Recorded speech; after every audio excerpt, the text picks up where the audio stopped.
In our society, being transgender is considered weird. It's considered weird because people think that there's something wrong with you if you want to change your gender. Since that opinion is clearly wrong, I thought it would make sense to interview a person that I know who's transgender in this episode to discuss with them how it's completely normal to want to change your gender.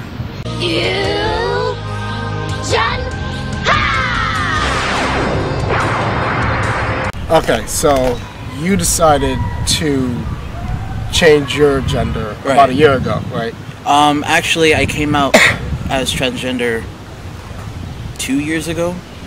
But you started the process. But I started the process about a year ago. What made you decide to do that? It was more, I felt like I was living a lie, in a way. It felt like everything that I thought in my head felt like it should have been more of a male mentality. Like, why am I getting my period? Why am I growing a chest? All that stuff. It felt wrong. So I looked it up, and that's what I found. I went to a therapist just to make sure, and that's what they told me. But society, in order to get medical attention for it, they actually classify it as a disorder. It's called gender identity disorder. Really? Yeah. Which actually kind of sucks. Yeah. But the only reason I'm kind of going with it is because I'm getting, it's helping me get medication with my insurance. Yeah. But that's the only reason why I would go with that. When it came to your decision to change your gender, did other people's, what other people say, that it influenced you? Like, if friends said, like, I don't know if they did, but if friends said, well, you shouldn't do that, it's not right, blah, blah, blah, did that weigh in on your decision? I mean, it was definitely hard because I come from a background that's really heavily Christian. Yeah. So it was hard enough to come out as lesbian. Okay.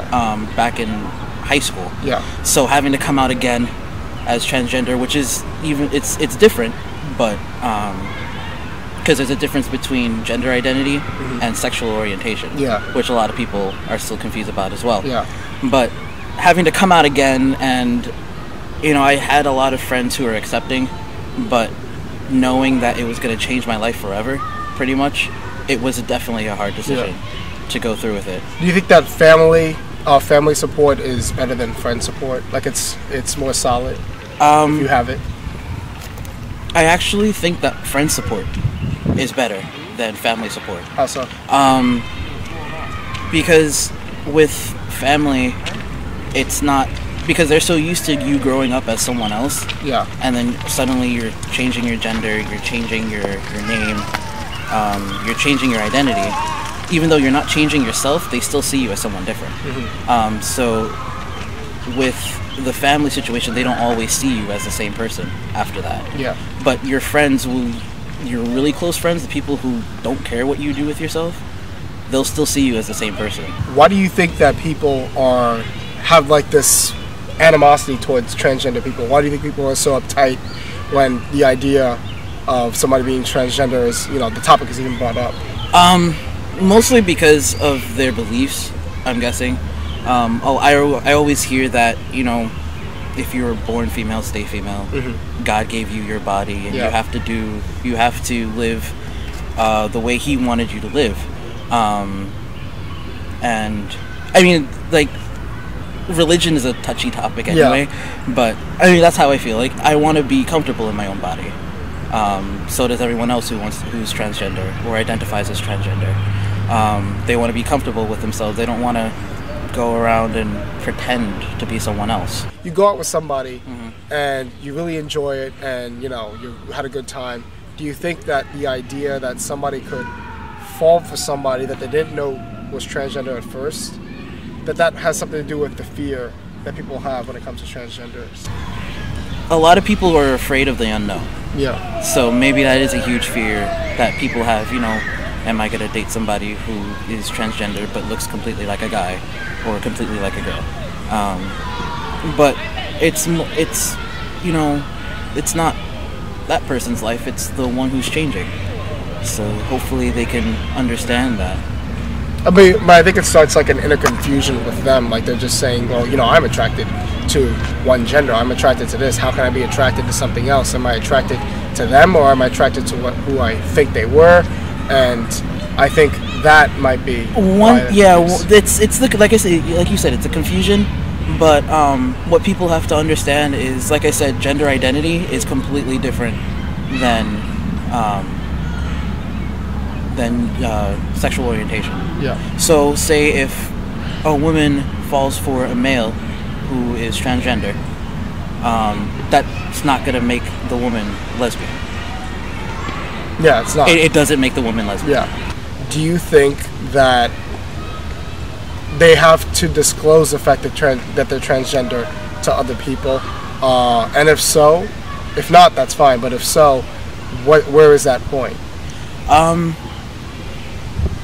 Usually, if people ask me, like if I'm in a setting that I'm very, I know that it's LGBT friendly. Yeah. And someone asks me, I'll tell them. But walking around the street, I'm not gonna just randomly say, "Hey, I'm transgender." Relationships. That's one of the first things that I have to tell them, because I don't want them to be surprised and freak out, which is a little bit scary. But knowing if I introduce them to the community and they seem okay with it, then that's when I'll tell them. Yeah. Because you kind of have to. You don't want to out yourself too early, because then you don't know what's going to happen afterwards. But then you want the person that you're close with to know. I mean, I think you always screw yourself if you wait too long. Yeah. In the situation. Okay.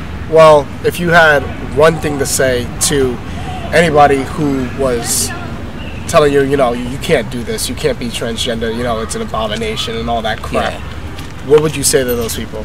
That it's my life and I'm going to do what I want to do. As long as I'm comfortable, then there's no reason that you can tell me that I can't do something that's going to make me feel like I'm myself for once. And I completely agree with that. I mean, like I'm 22 years old. I think I deserve to be myself for once. Yeah. I mean, we're all adults here. I mean, I completely agree with that. Yeah. I think that if you have so much free time that you're willing to tell somebody that they don't have the right to be happy, especially if it's somebody that you know, that is supposed to be your family member or your friend, then you need to find a way to spend your free time better, because you have no life.